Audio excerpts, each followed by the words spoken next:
자, 이번엔 민주당 소식 전해드리겠습니다. 이낙연 전 대표가 신당 창당을 공식화하는 가운데 민주당 현역 의원들이 이른바 연판장을 돌렸다라는 논란이 일고 있습니다. 과연 그 연판장이 적절하냐를 두고 격한 이 논란이 벌어지고 있는 거고요. 어제 우연찮게 이낙연 전 대표와 이재명 대표가 영화 김대중 전 대통령의 일화를 다룬 영화 시사회장에서 만났는데요. 두 분이 마주치지는 않았습니다. 그런데 이낙연 전 대표의 말이 심상치 않습니다. 먼저 주제부터 공개하겠습니다. 획기적 변화, 이낙연 전 대표가 말하는 획기적 변화, 그게 뭘까? 평행선 달리는 명락, 명락 중 낙부터 들어보시죠.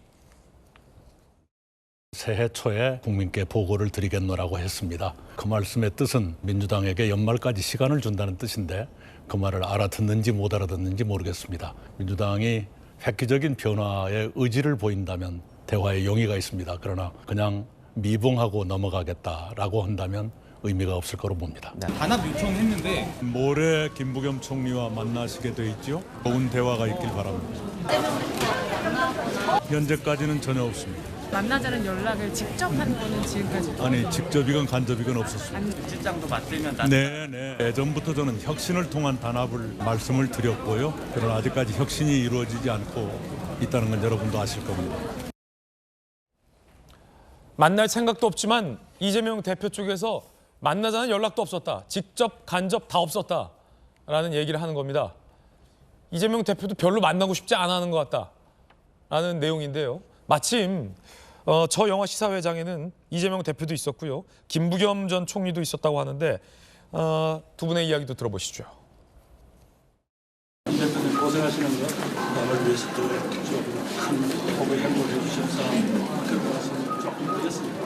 김대중 대통령께서 여러 제치해 오신 민주주의의 길, 제가 존경하는 김부겸 총리님과 함께 잘 지켜나가도록 노력하겠습니다.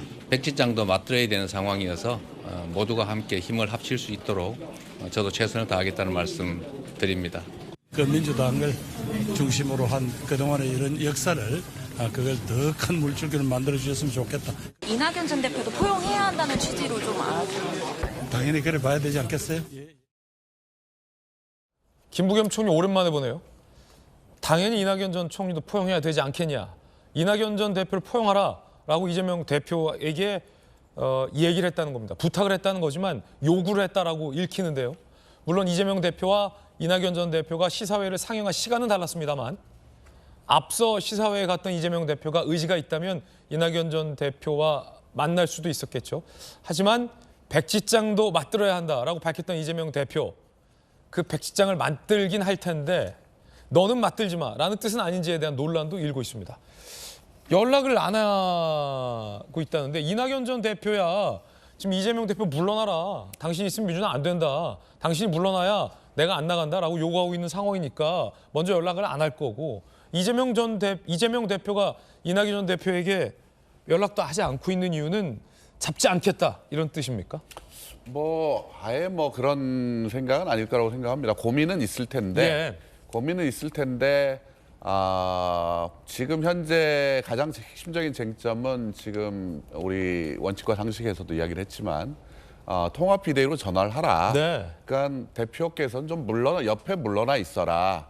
이번 선거를 압승하기 위해서는 크게 이기기 위해서는 대표의 얼굴보다는 다른 분, 예를 들어 김부겸 우리 전 총리도 좋고 우리 좀 정세균 전 총리도 계시고 이런 분들이 앞에 서고 옆에서 도우면 되지 않냐라는 걸 지금 요구를 했단 말이죠.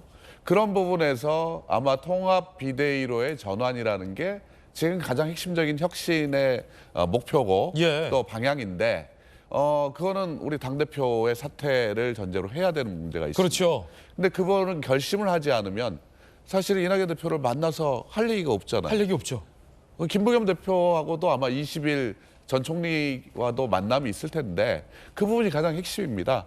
과연 우리 이재명 대표께서 김부겸 전 총리한테 비대위원장 맡아주시라 이런 얘기를 과연 할 건지 촉각을 곤두세우고 있는 거죠. 사퇴의 의지가 이재명 대표에게 있냐 없냐.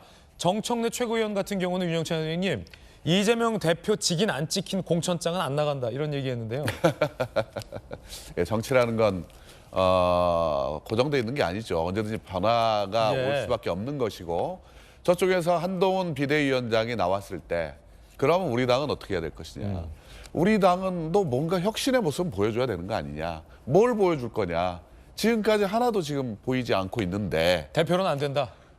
대표라는 개념보다는 지금까지 걸어왔던 우리 민주당의 길에서 새로운 모습을 보여야 된다는 거죠. 네. 그래야 더 많은 사람들이 모이게 되고 통합된 민주당, 그다음 예. 확장된 민주당으로 선거를 치러야 우리가 분명히 이길 수 있는데 왜 그 길을 안 가느냐. 라는 것들이 의구심이 드는 거죠. 그렇군요. 이낙연 전 대표에게 연락을 하지 않은 이재명 대표. 원칙과 상식 멤버 4명인데 원칙과 상식에는 이재명 대표가 연락을 한 게 있습니까? 아닙니다. 만나자? 지금 뭐 만나자고 연락 온 거 없고요. 다른 당의 핵심 당직자를 통해 가지고 그런 얘기는 온 적이 있습니다. 혁신 비대위가 아니라 공관이라든지 통합 공관이라든지 통합 비대위가 아니라 통합 공관이나 통합 선대위는 어떠냐라고 물어오셨는데 그런 얘기를 드렸어요. 공관이라는 건 공천과 관련된 부분이기 때문에 원칙과 상식은 거기에 대해서는 이야기하지 않을 거다. 그렇군요. 그다음에 선대위는 이미 다 끝난 다음에 하는 것인데 그게 무슨 의미가 있겠냐. 지금 우리 당의 변화의 핵심은 결국 통합 비대위로의 전환밖에 없다. 네. 그런 말씀을 드렸습니다. 그 전제 조건은 이재명 대표의 대표직 사퇴입니다. 원칙과 상식에도 이재명 대표가 연락을 하지 않았다는 것을 지금 돌직구쇼 생방송에 출연한 윤영찬 의원의 답변을 통해서 확인할 수 있었습니다. 결국 원칙과 상식에도 이낙연 전 대표에게도 이재명 대표는 연락을 취하지 않고 있다라는 얘기인데요. 이 말인 이재명 대표가 대표직에서 물러날 생각이 없다라고도 들립니다. 박용진 의원 이렇게 요구했습니다. 이재명 대표에게. 이낙연 원칙과 상식을 이재명 대표가 만나야 한다. 미운 놈 나가라, 싫은 놈 떠나라 식의 태도, 혁신은 패배봐. 그러니까 이재명 대표와 지금 친명 지도부가 미운 놈 나가라, 니네 나가라, 절이 싫으면 중이 나가라 이런 태도를 보이고 있다라고 지금 비판을 하고 있는 셈인데요. 자, 그럼 서재현 부대변인 조금만 기다려서 바로 질문 드릴게요. 이재명 대표는 원칙과 상식이 요구하고 있는 내용을 받아들일 마음이 있을까? 이낙연 전 대표가 요구하고 있는 걸 받아들일 마음이 있을까? 즉, 이재명 대표는 총선을 앞두고 대표직에서 물러날 의사가 있다고 보십니까? 없다고 보십니까? 이 대표의 마음 알쏭달쏭한데